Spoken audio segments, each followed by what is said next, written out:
everybody. Welcome back to the Grognards Corner. And today we are kind of taking a look at something I usually don't do very much. I focus on a lot of old school Hex Encounter games, usually pre 1995, but we're going to take a look at something a little bit more modern today. GMTs Next War series, Korea, Taiwan, India, Pakistan, and Poland on the P500. Anybody who's listened to my podcast or my videocast knows that I'm a huge fan of Cold War Gone Hot and, by extension, modern warfare games. So I've had my eye on the Next War series for quite some time. Korea, I always thought was a good entry into it. Modern day Korea scenario has always intrigued me. I've done several modern day Korean type scenarios, games. Excuse me. Most notably, Crisis Korea 1995, which is, I believe, what would evolve into the GMT Next War series. Funny little story about that. Last time I was playing it several years ago, I was playing against a buddy of mine who, in the early 2000s, was a young Army lieutenant stationed on the 38th parallel, and he was playing the North Korean forces, and I was playing South Korean UN forces. And right at the beginning of the game, I noticed he paid a lot of attention to this certain brigade. I mean, just throwing just massive amounts of, probably more assets and resources at it than he probably should have been. And I thought about it for a little bit, and I looked at him and I was like, dude, that was the unit you were in when you were in Korea, weren't you? And he kind of looked back and gave me kind of a wry smile. Said, maybe. Yeah, that's what I thought. I don't know what it is, but guys who serve in the military, we for some reason have this odd fascination to always want to destroy the units that we served in if it's in a modern style game. I did the exact same thing when I was in the Navy. Victory Games, 6th Fleet, Mediterranean, modern day naval warfare, strategic level. It had the first ship that I was on in it, although we were stationed over the Pacific, but that didn't really matter for the Victory Games guys. And we used to play the hell out of that game on board ship. And every time, whoever was playing the Soviets, didn't matter, they would always try to sink our ship first. So it's kind of a common phenomenon. I see it all the time. This is not the only times I've had it happen. But for some reason, us military guys, we like destroying our own formations and our own units. So anyways, off topic a little bit. So Next War, India, Pakistan, looking at this one specifically. As I was saying, like I said, Korea I thought was a pretty good start for it. Probably a little bigger. If you're looking for an entry game, I think Korea is probably a little bit more involved than you want. Not that it's a bad game, not that the game is really that difficult, but I think as a stepping stone into the Next War series, I think Korea may be a little bit too big, and I think Taiwan may be a little bit too big as well. Both Korea and Taiwan make heavy use of naval rules, and I'll be getting into the naval rules section here in a little bit. But I just think if you add in that naval aspect, it makes it a little bit more difficult. India, Pakistan doesn't have the naval component, so I think probably as a good stepping stone, Next War India, Pakistan is probably the best way to get into the Next War series. Just because you don't have to worry about that naval aspect, you can just kind of focus on the ground aspect. Now, I will go ahead and say that GMT does have living rulebooks, series rulebooks, charts, everything else pretty much that you need to play the game on their website for free as downloadable PDFs, as we're kind of looking at what I've got right here on the screen. However, I will let you know that they do not have the combat results table. Probably one of the most important things that you need to play the game. Maps, yes, they also don't have the counters. So you're probably thinking to yourself, well, Devin, I'll just go ahead and run over to grab the Vassal mod and play it that way. No, the CRT isn't on the Vassal mod either. We'll be getting into that in a little bit. Honestly, it's a good enough game from what I've seen. I haven't played it yet. I've sat down, started reading through the rules. So yeah, go out and buy the game if you want to play. Am probably going to be picking this up. I mean, this is if you're interested in the game, this is a good way to look at the rules, see if it's something that you want to get into, and then take it from there. Now, I will say, when it comes to Cold War gone hot and modern conflict situations, I have a nasty tendency to equate it to and compare it to Frank Chadwick's Third World War that GDW put out in the early 80s.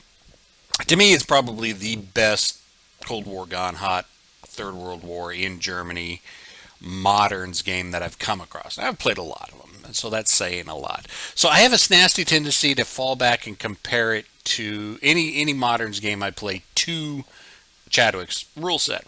And I will say the rules for this are a little bit thicker than Chadwick's rules. I mean, if we can take a look, I mean, it's 40 pages, and I think, and not all these are rules. There are some tables and stuff, and this is just the standard and advanced series rules. This isn't game specific, so this is just what you need to play any of the GMT Next War standard and advanced series rules. If you want to play Korea, you want to play Taiwan, Pakistan, Poland, whatever, this is the basic rules and the standard rules and advanced rules. Then you've got the separate game specific rules, which is specific for each title. This one is specifically India Pakistan, and that's 28 pages.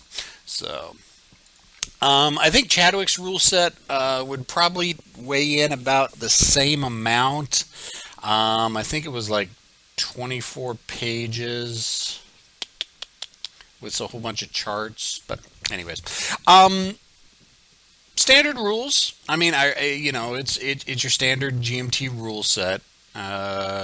Breaks down unit types, what the count. Now, this is one thing I will say: you've got to scroll all the way down to the end to find the sample unit and combat unit identifications and what all the numbers mean. Normally, you find that at the very beginning, and when I first started reading through the rules, it's like, all right, where the hell is this? And then I realized, unit designate or how the counters are laid are at the very, very bottom.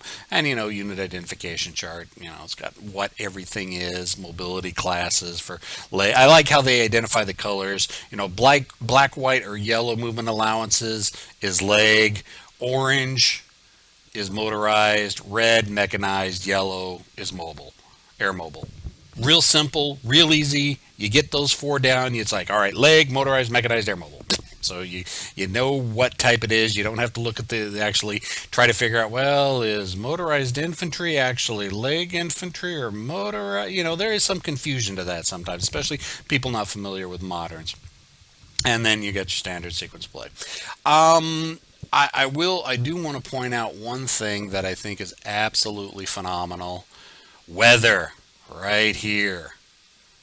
The weather on game turn 1 is always the initiative player's choice. Oh my god, I don't know how many times I've failed to see that in modern games. One of the biggest complaints Chadwick's game had is that you just roll for weather randomly, and if you're the Soviets, it could really screw you because the Soviets don't have very many all-weather fighters and all-weather bombers, and if you get storms or overcast on the first turn, you lose out your entire air superiority, and it just bites hardcore. Most people have just gone ahead and house ruled it, but it was never a rule that was put in. This is actually the rule is in there. It makes sense. If you're the attacker, then you're going to wait until the weather conditions are optimal for you to attack. It's like with D-Day. D-Day was almost canceled several times because of the weather. Battle of the Bulge. Do you really think the Germans would have launched their attack if they didn't have overcast skies to keep the American air power down? No, they made sure that, hey, all right, we've got probably at least 2 weeks of bad weather to keep American air power down so we can get our advances on. So this right here, it's just a rule that should be in every friggin' hypothetical operation and strategic game. I don't know why it's not, but it is. So yeah. Standard sequence turns and goes into initiative. And now this is just the standard game, which kind of a very basic way of doing a lot of the rule sets. Air power, you just run it down by specifically points. Helicopters, they've got specific rules for helicopters. I kind of like how helicopters operate in this game. let's see, where's the specific? Yeah, you can attack helicopters may perform 2 missions per game turn, but not more than one in any segment. In any segment, rotate the helicopter 90 degrees in its basing hex after each mission. And attack helicopter that is rotated 180 is not eligible for a mission. So really cool idea, mechanic to keep a lot of counters off the board. You just rotate a unit. You'll find that they also use this for some headquarters special rules, and there's some rocket artillery that uses the same thing. So that's kind of cool that you can have multiple mission uses out of a unit, and just turn it sideways to indicate that it's done it. Air defense fire, this is all real easy air-to-air combat, much easier than Chadwick's Third World War air system, because you're just using basically air points, not specific air units. Sea control and naval rules, I kind of went over this. I'll get into it more a little bit later. Movement is movement. I mean, it's your standard movement. There's not really that big a surprise. No super chrome on movement and terrain features, pretty much what you'd expect. Now, controlling hexes and clearing operations is kind of something I did kind of like, and it does kind of make sense. Some hexes, such as urban, city, installation, others designated by game-specific rules, require clearing operations to control. So basically, you move into a city, you don't automatically control the city. You're going to have to clear the city before you can start using it as, supply base, what have you. And then, so there are rules for clearing operations. So I thought that was a really cool chrome mechanic that they went ahead and threw in. So yeah, ground movement.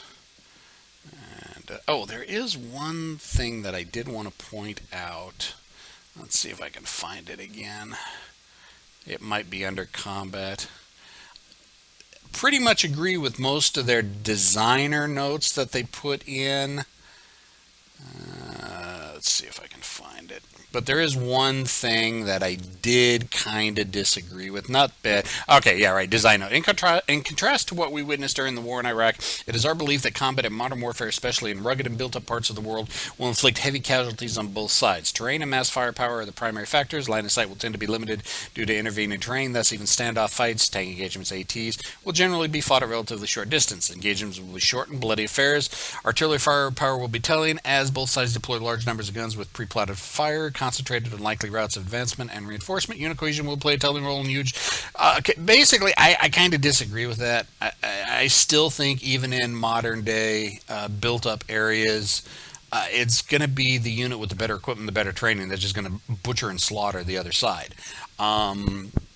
So for India versus Pakistan, where they have relatively the same type of equipment and relatively the same type of training, yeah, casualties are going to be probably pretty horrendous. Throw the Soviets and the U.S. into the mix, and we're going to see a lot of casualties on the other side. Just my opinion, just my belief. I mean, for the most part, it's not that big a deal to me. It's kind of, I don't agree with their philosophy, but it's not going to stop me from playing the game. It doesn't detract from the game whatsoever at all. Combat, odd strength, attack versus defense, and then it has kind of a thing about it. If the division does not produce a clean ratio, they call it a clean ratio, then there's a dice roll modifier. There are column shifts and dice roll modifiers. So the combat system is a little bit involved, because not only are you determining column shifts, but there are also dice roll modifiers. Normally in a game you see one or the other, not both. I think it's kind of cool that you have both in this. I wish I could show you the CRT, but like I said, I don't have the CRT because it's not on GMT's page. Which, it makes sense. Keeps people from just pirating their shit. And if you want to play it, you actually got to go out and, physically have a copy, or someone who has a copy. And so, I don't begrudge them in the least for not including the CRT into the PDFs that they provide. Hell, they're providing the PDFs for free to begin with. I'm happy with whatever I can get. Replacements, victory points, optional rules, supply. Anybody who's listened to me before knows I really hate worrying about supply. Now, granted, this is not Campaign for North Africa, where you're rolling in every hex to see how many vehicles break down, or what the water evaporation rate is, or how much water your Italians are using to cook their pasta. Yes, that's an actual rule in Campaign for North Africa. But it's more robust than I'm comfortable with. I like supply being very, very basic. So this is a little bit more robust than I'm comfortable with. Then you have the Advanced Game Series rules, and this is where the game really starts to take off. The biggest things is the Advanced Naval rules, and I did. Okay, I don't think they put. How do I put this? The naval rules could have been a little bit more robust, in my opinion. I don't know. Maybe it's because I'm being ex-Navy and I have operated in combat situations, naval operations. So I guess more of a on-hand personal experience with how I think naval operations should go. Even the advanced naval rules, yeah, it's more difficult than the standard rules. I think they could have been more robust. But again, for India Pakistan, there really is no naval aspect, so you don't have to worry about it. Then they expanded formations and HQ units. HQs actually can do more in this game than I've seen HQs be able to do in other things. They can make strikes. It's assumed that they have, let's see, each HQ is assumed to include combat support elements such as engineers, recon, electronic warfare, organic artillery. For some counters, unmanned artillery vehicles, UAVs, and drones for reconnaissance and strike. So basically, headquarters normally in most games are just used for determining command cohesion and supply. In the Next War series, HQs can actually do a lot. They can conduct artillery strikes. They can do air defense. They can do chemical weapons. They can support attacks. So I like the robust rules that they have for formation in HQ units. Pretty damn cool, in my opinion. Supply points, yeah, it gets into even more rules of supply. Don't like complicated supply.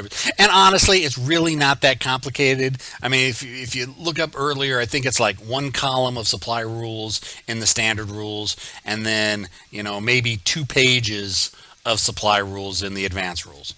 I know I'm a wimp when it comes to supply. I'm sorry. Spec Ops, love how they've done Spec Ops. It just really, you can do a lot of things. You can raid enemy units. You can raid enemy air defense tracks, SAM markers, enemy airfields. You can recon. You can do recon to check out enemy units. You can target enemy units to make strikes on them easier. It's just very, very robust spec force rules, and I really like what they've done. Some fog of war detection. You got to be able to detect some stuff if you want to do cruise missile strikes or HQ strikes, helicopters, airstrikes, anything like that. And sometimes there's automatic detection, but there are other ways of detecting them if they're not automatically. Then you get into the air power. Okay, I get that air power is a really damn important thing in modern warfare. That doesn't mean you have to go completely hog wild ballistic on the air rules. I honestly think the advanced air rules, while they do a good job of mimicking modern air warfare, there's a lot to it. I mean, honestly, there's a lot more in the air power rules than there are in the ground rules. Unlike the standard game where you just get generic air points, now each individual counter starts coming into play with their pilot's rating, their standoff rating, their strike, their air-to-air, their ground support ratings. I mean, honestly, we're taking a look. Okay, start, basically right here. Air power, 1, 2, 3, 4, 5, 5.5 pages on air combat. Now, it covers everything. Oops, I forgot to turn my Facebook off. Sorry about that. It covers everything. Local detections, air defense network, SAMs, wild weasel strikes, aerial mining mission, helicopter strikes, hardened target. I mean, it covers every conceivable aspect of air warfare. But you're probably going to spend most of your time going over the air rules. Is it robust and complete? Yes. Is it more advanced than it needs to be? Compared to what the rest of the system is, I think maybe. Now, I know that... let me turn my Facebook off. I think maybe it is a little too more robust than it needs to be. But if you like air warfare, you're gonna absolutely love it. And then of course you get into cruise missiles. Woohoo! We love cruise missiles. And effects on installations. You can strike with cruise missiles everywhere, and even cruise missiles have got like 3 or 4 rules, or 3 or 4 pages. UN resolutions, which add a little bit of random events into it, kind of like that as added, and then of course advanced rules alternate play, and then into the index, and then like I said, unit identification chart, standard sequence play, and then you've got the game specific rules themselves, which go over, all right, these are what the counters are. Republic of India, Islamic Republic of Pakistan, People's Republic of China, what the colors are, terrain, anything specific for the area, any types of new terrain types, bridge hex sides, and, bridge destruction, major rivers. So for the India Pakistan, they added in bridge destruction. So they had to add in all the rules for special forces and airstrikes on bridges. HQ brigades, different types of units, how they're broken down. Artillery brigades, including rocket artillery, specifically designated to provide fire support. Artillery brigades are treated as units in all respects, except they may provide column shifts in combat. They may use this special ability twice per turn, rotate the artillery brigade for each use, just as for attack helicopters. So I like, instead of coming up with some type of odd, different, wacky rule, they just say, all right, they work like helicopters. Just rotate them. They can do it twice. Yada yada yada. Combat outposts, while not as fortified as the DMZ does, have area border guards, reconnaissance troops, and numerous fortified positions. So, rules for combat outposts, USMC task force, mountain infantry units, brigade combat teams, replacement counters. Several counters have been provided replacements for those that have Next War Korea, Next War Taiwan.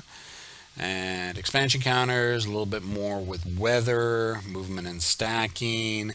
And this one has tactical nuclear weapons. Both sides have stockpiles of tactical nuclear weapons.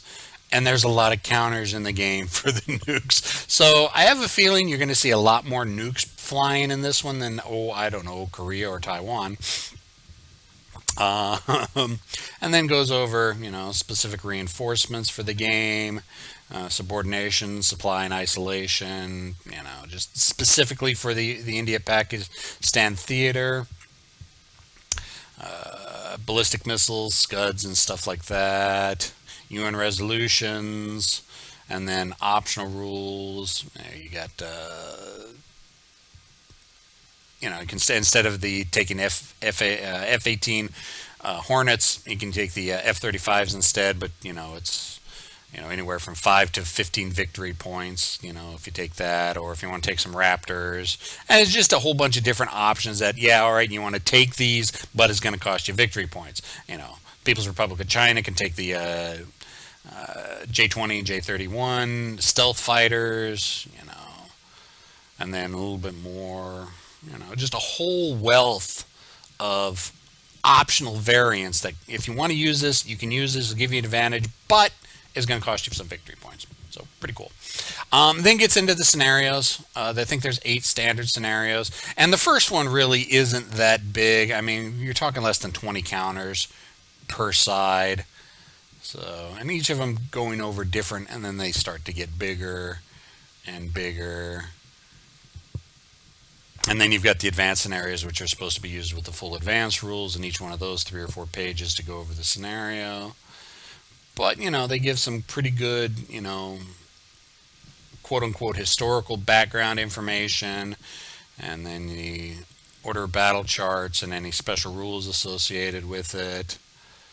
And then expansion counters, there are counters that they gave you in this game that can be included in Korea and Taiwan, tells you how to implement them. And then advanced, just some more charts. And I did want to point out real quick, let's go ahead and close that down. I want to take a look at the Vassal mod real quick. Now, the Vassal mod is fully sanctioned by GMT, so it's using all the official artwork. There's a lot of Vassal mods out there that I've seen that The players made up their own artwork for the maps, and they just look absolutely horrible. I'm looking at you, most of the fleet games from Victory Games. A Bridge Too Far from Avalon Hill back in the day. Whoever did that one kind of was forced to make his own map. I don't know why they didn't use the official map, but you have the official GMT map, and really, when you get down to it, it's not that big of a map. I mean, but it does what it needs to for the area and the theater that you're looking in. And if you zoom in, it's good artwork. I mean, I'm not that big of a fan, yeah, I shouldn't say that. It does not bother me when art on maps are minimalistic. To me, the gameplay is more important. There's a lot of people out there, however, that I do know really pay attention to the looks of a game. For me, it's like, I'm used to the old four-color SPI maps and basic NATO symbols on counters. So, but this is very, you can definitely tell woods rough, rivers, towns, lakes, mountainous territory. It's a good looking map. There's no doubt about it. And the counters are definitely serviceable. Um, you got some Soviet airbornes mixed in there with Islamic Republic of Pakistan, and it's like 20 counters tops on each side. Here in Pakistan, and this is just the first scenario, and there's all the India units. Plus, I think they get some reinforcements. So it's simple, small game to get you into it. And it's got a lot of your pertinent charts, your AA, your weather track. Whoever's got the initiative. You've got off board. Okay, here's India, and then I believe those are for nuclear stockpiles. But then, you're India, Pakistan. Here's those outposts that we were talking about. Not quite as fortified as what you're going to find in Korea. But, and the Vassal mod has, all 8 scenarios already preset. So you can, just jump into a scenario and counters are placed where they're supposed to be placed. So that's pretty cool, and I believe that's been done for Korea and Taiwan. And there are Vassal mods for all 3 of them. But yeah, so that's my initial thoughts. I'm looking forward to getting this. I've got feelers out to a couple people. I got a couple people who are interested in doing this over Vassal with me. And of course, y'all get the information when we do that. I'll probably be recording those gameplays, at least bits and pieces of them. Looking forward to it. Really looking forward to the Polish Next War. That's on P500 right now. I think it's up to like 490 copies have been pre-bought. So it's almost cleared the P500. So, but yeah, there we go. Next War. India, Pakistan, Korea, Taiwan, GMT games. Quick look at it. Hope everybody enjoyed. Leave comments, leave questions, leave complaints. Don't bother me none. Always accept the constructive feedback and criticism. You want to call me an SOB? Nah, call me an SOB. I don't care. I'll talk to everybody next time. See ya!